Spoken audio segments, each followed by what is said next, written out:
So distillation is this technique to take advantage of the difference in boiling point temperatures or evaporation temperatures or vaporization temperatures. They all mean the same thing.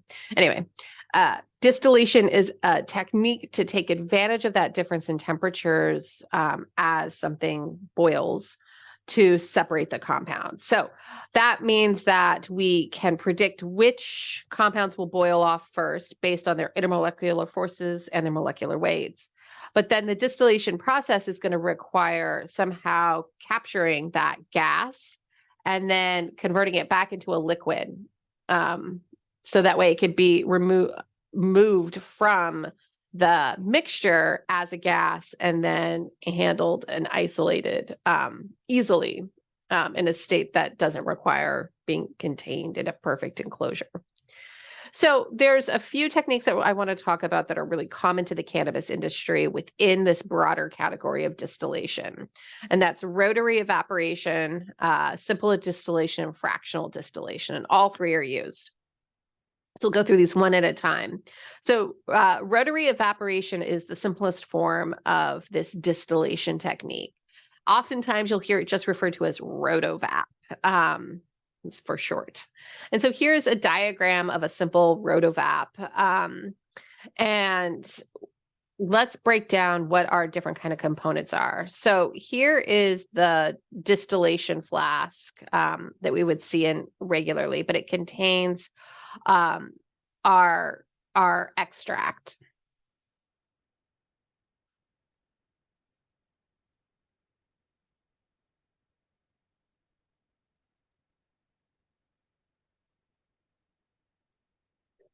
Now it's resting in this kind of square contraption here. This is actually a water bath. And so the goal here is to control the temperature of the extract in the distillation flask.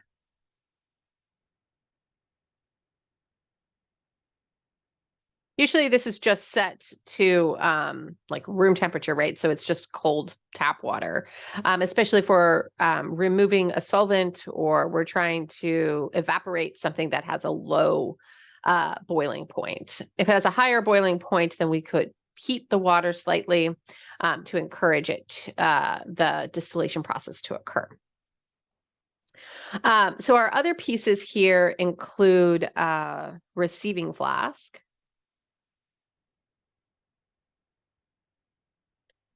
This is where we are going to collect and isolate the compound that we're separating from our mixture. And this right here is our condenser. The idea here is that this is going to be cold, and it's going to be a way to convert the gas phase to a liquid or condense through this process. Now, these are also typically connected to a vacuum pump.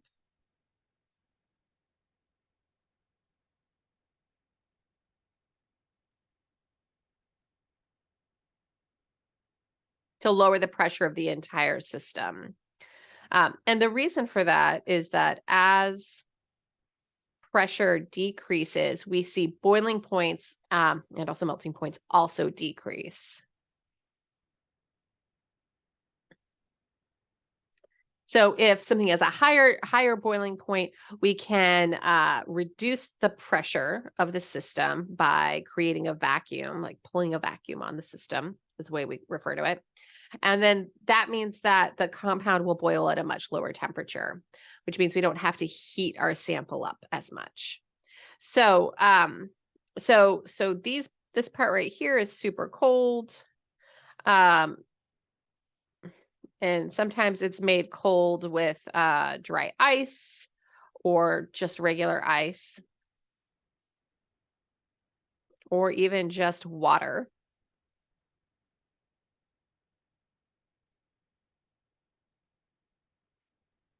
And it's usually on the outside of the glass to make the glass cold. So the way this works is we have some compound in this flask right here. And our our rotary part is that our distillation flask is going to spin in a circle. And so this is going to go around and around and around. And there's a motor that just spins it. And so what that does is it maximizes the surface area of the liquid inside, and it prevents it from boiling violently as it evaporates the liquid phase into the gas phase. So this spins and spins. It also distributes the temperature evenly throughout the flask using the water bath. And the lowest boiling point compound is going to evaporate as a gas.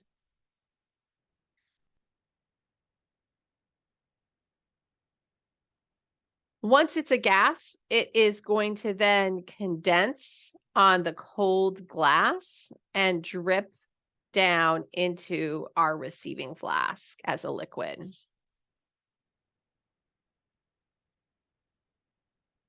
And that's why that condenser piece has to be cold. So that way our gas, once it hits that cold glass, will form droplets and then drip down and collect in another flask. And then we'll be able to separate that. And we're like, oh, here we have a flask of our lowest boiling point compound. And then our distillation flask will contain the rest of our mixture. And so this is a fantastic way to remove just one compound. So typically the solvent of an extract. And so this is a great way to collect a solvent like ethanol, which can then be reused, but also to completely remove it from a cannabis extract.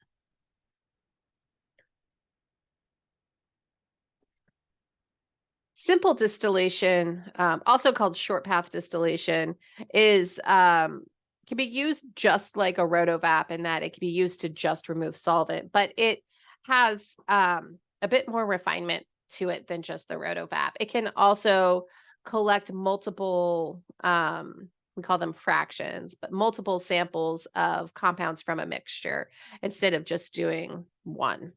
And so here is an example of a simple distillation setup. This is the type of distillation that we'll be doing in our own lab experiments in the class. And so as you can see, it has a lot of similar components. We have a distillation flask. So this is going to contain our cannabis extract mixture. We have a condenser. This is going to cool the gas into a liquid.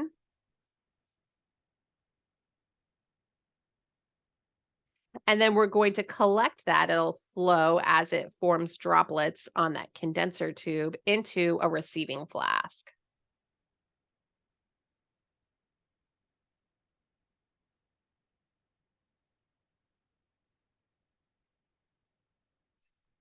And so just like in a rotovap, this condenser tube is going to need to be cold. And we typically achieve this in a simple distillation setup using running water. And we run the water. So the condenser tube actually is two tubes. It is a larger, wider tube with then a smaller tube nested inside.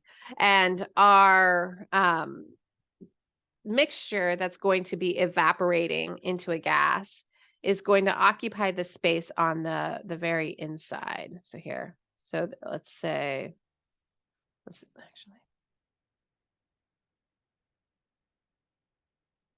So as we form vapor for our compound we're trying to separate, it'll actually just come in through this inner tube right there. And then it forms this solid and it'll collect in our receiving flask. And so around it is going to be water that flows in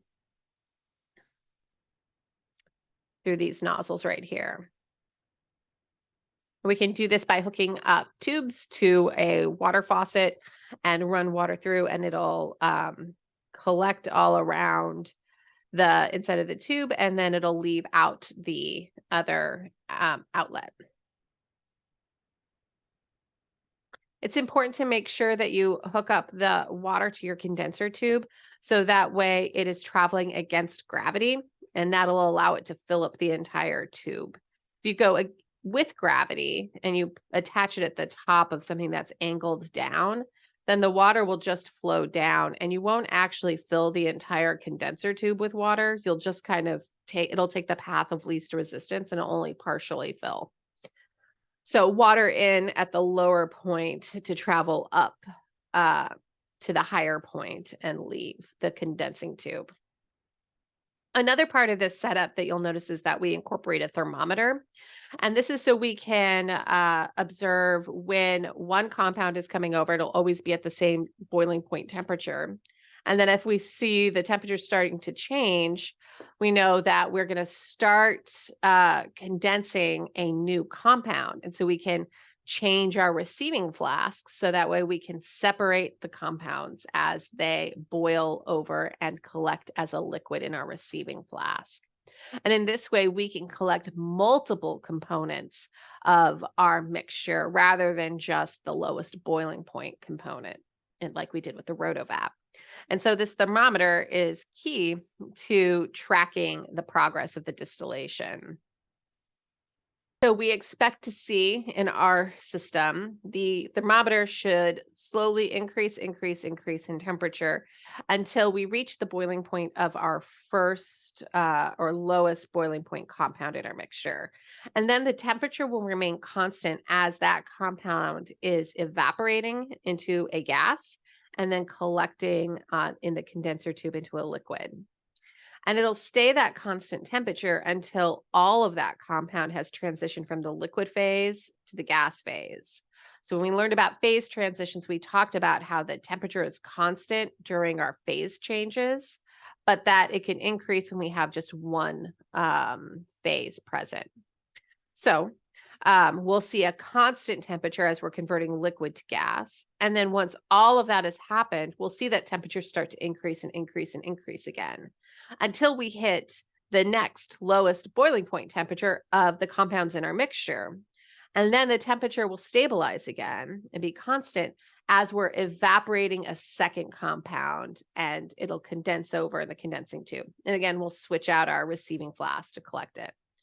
And this process will continue if we have enough different things in the mixture until there's nothing left, or we just kind of have like burnt scum on the bottom, I guess, for any sort of combustion reactions that happened along the way. And so simple distillation is a great way to separate compounds, especially compounds that have more than about 70 degrees difference in their boiling points. And you'll see different reports of this. Some textbooks say there needs to be a 100-degree difference in their boiling point to effectively separate them. And others will state that it's like a difference of 25 degrees Celsius. So I think 70 is a nice middle road estimate. So this, again, works great for separating compounds with a boiling point difference of 70 degrees or more.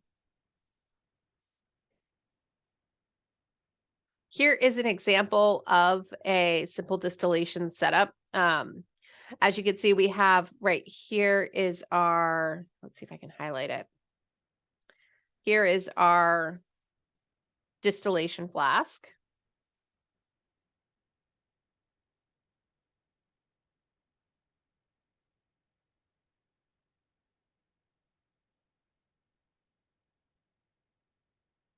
And our receiving flask is actually an Erlenmeyer flask down here.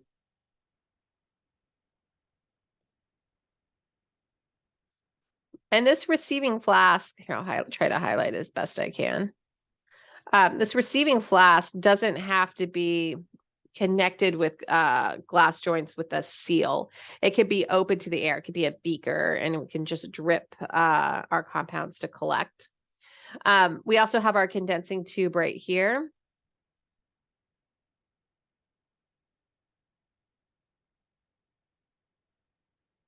You can see right here.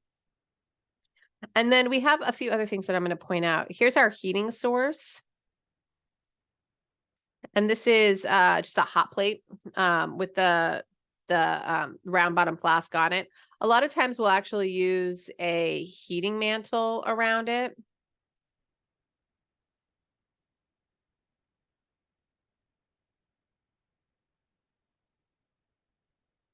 And these come in a few different forms. Some of them are soft and some are hard, but they have a rounded shape. So that way the round bottom flask nests within it and you get an even distribution of heat around the flask rather than at just one point on the bottom.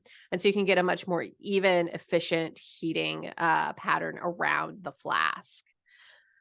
We have our thermometer right here.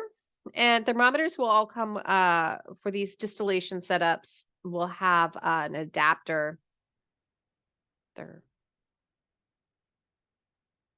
That will, the thermometer will feed through.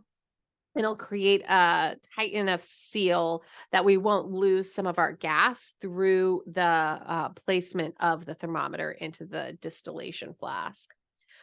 Where the thermometer is actually placed is also important. You'll note that it's in the diagram above and here, the tip of it is right here. It's right at the curve of the distillation head piece. Another thing to note are these clamps. Let me point these out. Right here and right here. These are just little plastics things that snap onto the two pieces of glassware that are being joined together, and it creates just kind of an extra little bit of connection and safety to hold the whole setup together. And then we will hold the entire apparatus with connection to a ring stand. So it'll probably happen at about here and about here.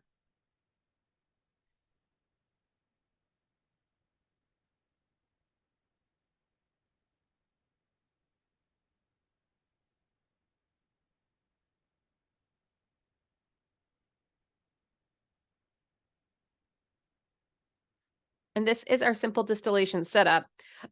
You'll notice this one actually has a little nozzle here too. These can be, these distillation apparatuses can be also put under low pressure. And so you can connect the end by the receiving flask to a vacuum pump and pull a vacuum on the system. And that will, again, just like the rotary evaporator, decrease the boiling point of the compound that you're trying to evaporate into the solution.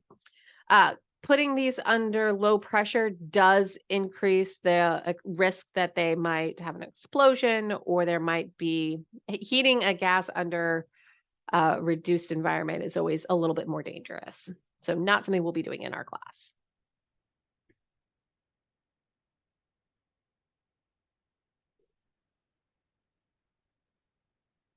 All right, the last one that we're going to talk about is fractional distillation. So fractional distillation is just like our simple distillation, and the procedure is the same with the addition of one piece of equipment, and it's this right here, the fractioning column. That is the huge difference. So a fractioning column looks a lot like the condenser tube, but the difference is that in this central part right here, let's blow this up in a way. We're going to have, and you'll see a couple versions of this, either the inside of that tube that looks like a condenser tube will have beads, or you'll see it constructed where it's like, they kind of have these like ridges that made out of glass that come out like this. And so what this is doing is it's increasing the surface area inside that fractioning column. It's creating length and it's creating more surface area with glass. Now, all around it is going to be cooling water, and you can even do this with ice as well. So you're going to be cooling the outside of the fractioning column.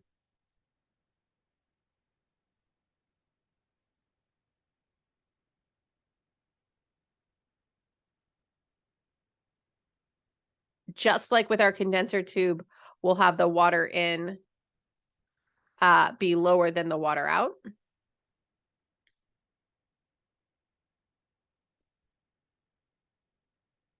And what this does is as our compound evaporates and boils from our distillation flask as heat is applied, it will condense in our fractioning column as it cools. And then it'll go back down into the distillation flask. It'll heat again. And we will have this constant cycle of evaporating, condensing, and cooling, evaporating, condensing, and cooling. And what happens in our fractioning column is that the compounds with the lower boiling point will be able to travel further up our fractioning column before they condense and then re-evaporate and condense and re-evaporate and condense.